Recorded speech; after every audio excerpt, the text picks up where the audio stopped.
Do you doubt what I say? We live in a time that does not believe in any kind of transcendent truth at all. We are on our own, dust in the wind, motes in the sunbeam, plastic cups on a river in flood, and at the same time, and not unrelated, the enforcement mechanisms regarding various aspects of the dominant narrative have been ruthless and savage.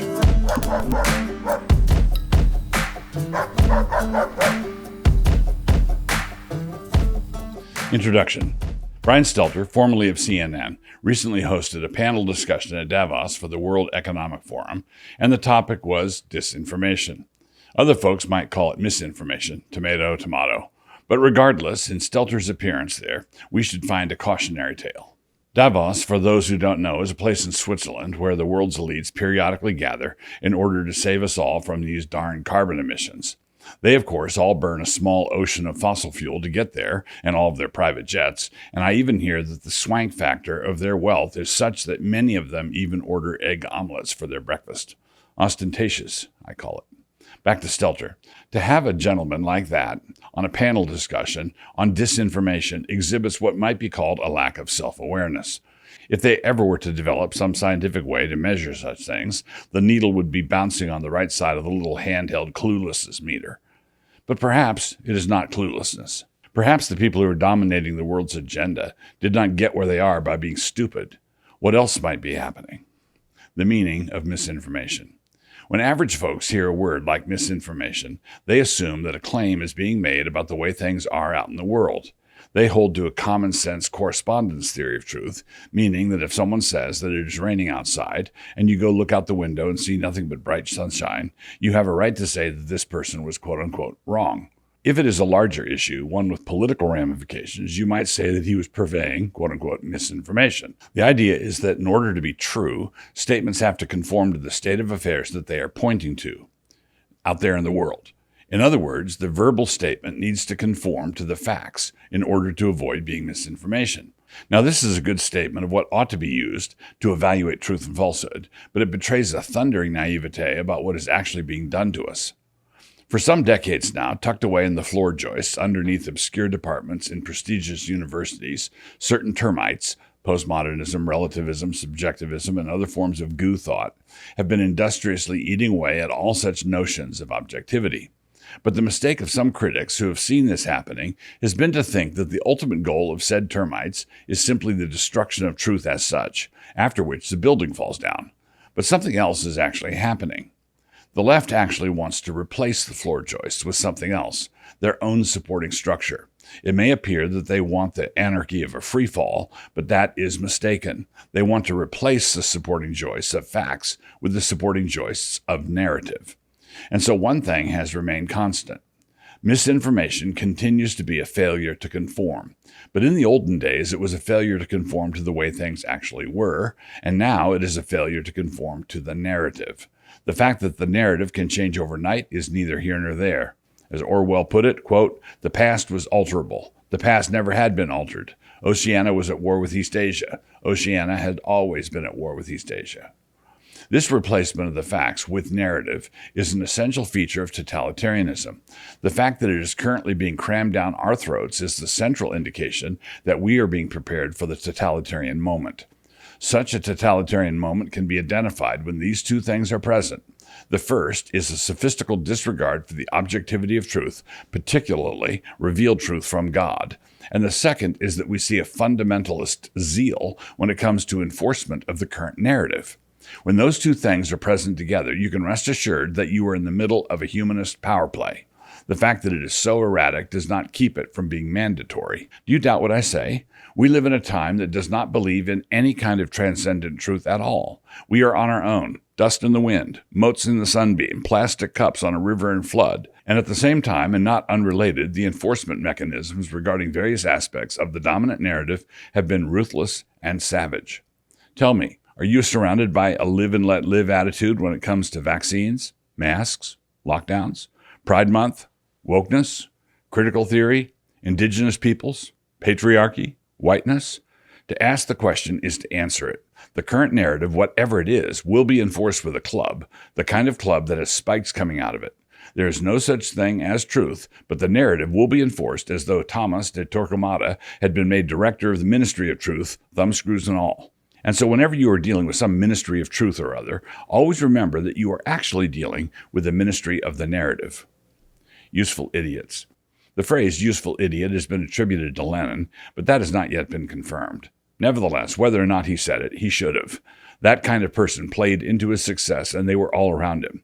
The common usage of the phrase today applies in many situations and refers to a patsy who is cunningly used by some ruthless power broker higher up. Brian Stelter does not appear to be the sharpest knife in the drawer, and yet there he is leading a panel discussion at Davos with elite heads all over the room nodding in agreement. This is an ancient tactic. When certain syncretistic agents of compromise were establishing their mashup religion back in old Israel, what did they do back then?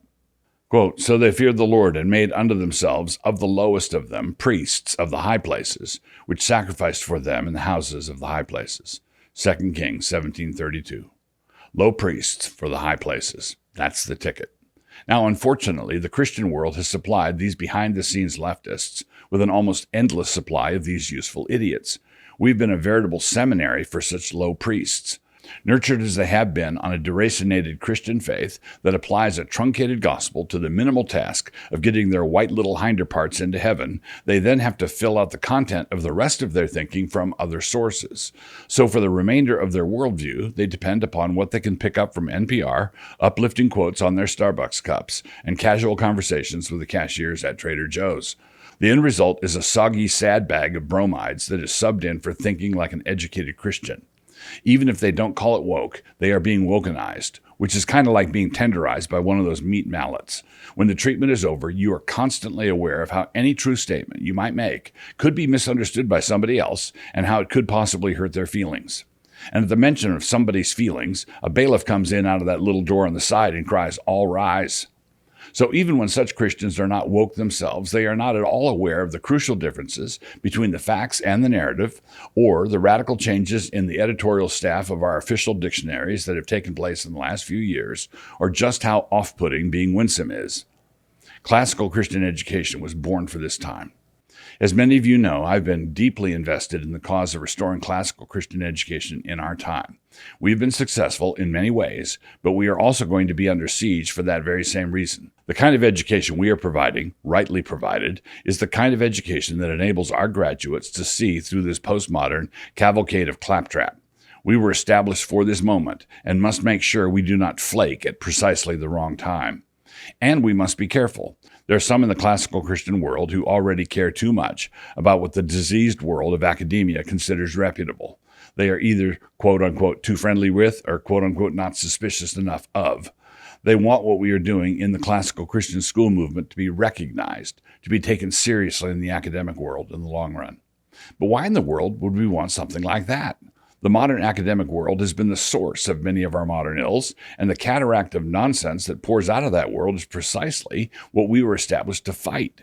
We started an alternative school system precisely because the current one is so toxic, and because a large number of parents were put off by all the green pus around the edges. We really must avoid the please respect us disease that afflicts a certain kind of evangelical. In effect, such brothers want to say to the liberal world, "I'll call you a Christian if you call me a scholar." It ends with the Christians aching for the respect of the most disreputable people on the planet. Here's the strategy for such clueless Christians, stated plainly. One of the central blessings that comes with a genuine classical education is that it enables one to take off the provincial blinders that each generation tends to have. The provincial blinders in our day are fashioned out of selective winsomeness, respect for marginalized voices, a climate conscience, a zeal for diversity hires, and a secularized comstockery. C.S. Lewis once said, in response to the relevance mongers of his day, "Whatever is not eternal is eternally out of date." These are words to live by. The permanent things are never to be determined by a voice vote of a flash mob on a justice jag. Speaking of Lewis, he dedicated the Allegory of Love to his friend Owen Barfield, and in the preface said this about him: "Above all, the friend to whom I have dedicated this book has taught me not to patronize the past, and has trained me to see the present as itself a period. I desire for myself no higher function than to be one of the instruments whereby his theory and practice in such matters may become more widely effective." C.S. Lewis, The Allegory of Love, page 8. The permanent things are inextricably tied to the way things are, the way they have always been, and the way they always will be. They are not in any way tied to the narrative. A concluding parable. Let the reader understand. Hey, what's up? We still have another set.